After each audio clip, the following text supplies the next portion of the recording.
Hello everyone, welcome back in Rajat IC academy. और ये हमारा लेक्चर नंबर 8 का पार्ट सेकंड है। पार्ट फर्स्ट में हमने बात किया था कि परमुटेशंस एंड कॉम्बिनेशन में डिफरेंस क्या है, तो वो पार्ट 1 था। और इसमें भी हम डिफरेंस के बारे में बात करेंगे, ये पार्ट सेकंड है। तो देखिए, पिछले वीडियो में हमने कुछ एग्जाम्पल को समझाया था, इसमें हम एक एग्जाम्पल से और समझाएंगे। तो मान लीजिए हमारे पास 3 वैल्यू है, ए बी सी, ठीक है। तो हमें इन तीनों वैल्यू से तीन तीन का पेयर बनाना है। तो हम नंबर ऑफ कितने पेयर बना सकते हैं, और यहां लिखा है टेकिंग 3 एट अ टाइम।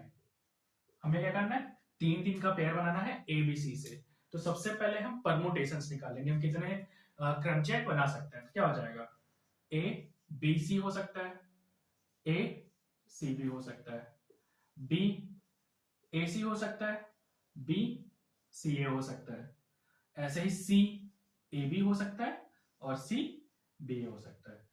तो एक, दो, तीन, चार, पांच, छ नंबर ऑफ पेयर कितने बने, 6। मतलब परमुटेशन अगर हम इसका निकालेंगे तो आंसर कितना आएगा, 6 आएगा। ठीक, अब हम आपको फॉर्मूले के थ्रू बताएंगे। फॉर्मूला क्या है हमारा, 3 पी 3 आ जाएगा। 3p3 हमारा फॉर्मूला है। तो एक, दो, तीन, तीन वैल्यू, 3p3। तो कितना आ जाएगा फॉर्मूले के हिसाब से, 3 फैक्टोरियल अपॉन 3 माइनस 3 कितना होता है, 1 फैक्टोरियल। मतलब कि फॉर्मूला 3 फैक्टोरियल आ जाएगा। ठीक है, तो 3 फैक्टोरियल की वैल्यू कितनी होती है, 3 गुणे 2 कितना, 6। 6 और 6 हमारा क्या आ रहा है, आंसर आ रहा है। मतलब एबीसी अगर हम तीन लेटर लेंगे और तीन तीन का पेयर बनाएंगे तो टोटल नंबर ऑफ परमुटेशंस या क्रमचय कितने बन जाएंगे, 6 बन जाएंगे।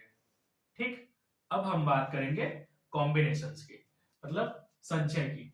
तो अब ध्यान से देखिए, हमें इन तीनों को लेना है। तो अगर हम इनमें से संचय निकाले कि तीन का पेयर हम कितना बना सकते हैं, तो हमारा पता है आंसर आएगा, सिर्फ एक आ जाएगा, ए बी सी। ठीक, क्यों आया सिर्फ एक वैल्यू, क्योंकि ध्यान से देखिए, क्योंकि सभी में क्या ABC ABC ABC ABC ABC ABC तीनों में कॉमन है। तो इसका सिर्फ और सिर्फ एक ही पेयर बनेगा। ठीक है, आंसर कितना आएगा, सिर्फ 1। अब हम इसको फॉर्मूले के हिसाब से करेंगे। फॉर्मूला हमने क्या बताया, एन सी आर होता है। इसका मतलब n factorial upon n minus r factorial. और क्या होता है, आर फैक्टोरियल। अब एन की वैल्यू कितनी है, 3 हो जाएगी, 3c।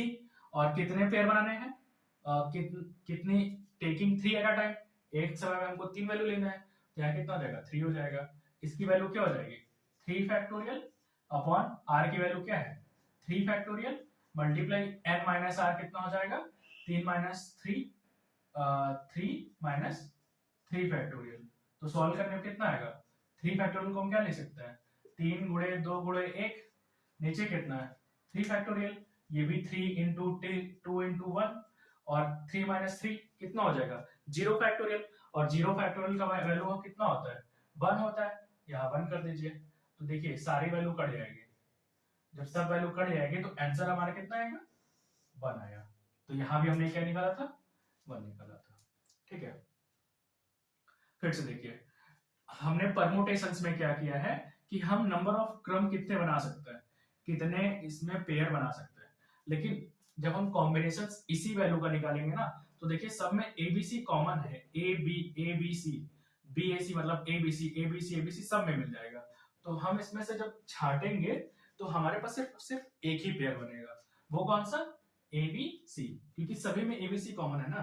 तो अगर हम कॉम्बिनेशन निकालेंगे तो आंसर सिर्फ एक आएगा। अगर हम परमुटेशंस निकालेंगे तो हमारी वैल्यू 6 आ जाएगी। ठीक, आप इसका स्क्रीनशॉट ले लीजिए।